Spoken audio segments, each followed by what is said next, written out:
What's up guys, it's me Dave Toreno and today is my rest day. Today is my day 15. Masyado ka namang excited sa rest day mo boy. And yeah, totoo nga, today is Wednesday. Kaya tara, samahan nyo ako sa isang trip na may kinalaman sa pagpapaganda ng ating katawan. Yeah! Wow! Ewan ko kung bakit suot ko tong medal na to.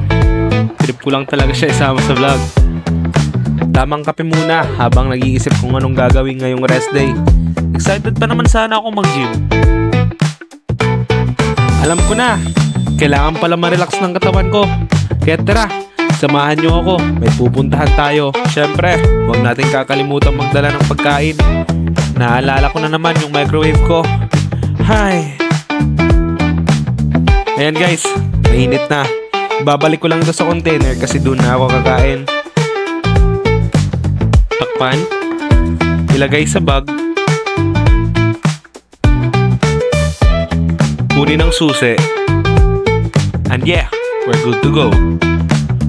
Pupunta nga pala tayo guys sa isang mountain spring resort dito sa amin na sobrang lamig ng tubig. Shout out! Kalimutan ko nga pala magdala ng tubig, kaya't bumili na lang ako sa isang tindahan.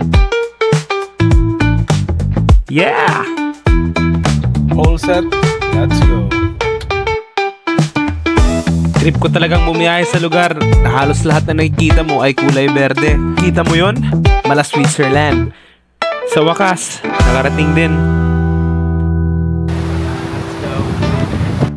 Naghanap muna ako ng pwesto kung saan ko pwede ilagay yung mga gamit ko.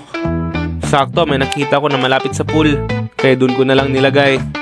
Dito, iniisip ko na ang sarap talaga sa pakiramdam pag binibigyan mo ng oras at pagpapahalaga ang sarili mo. Matuto tayong mahalin ang mga sarili natin dahil yan ang magsisilbi nating puhunan.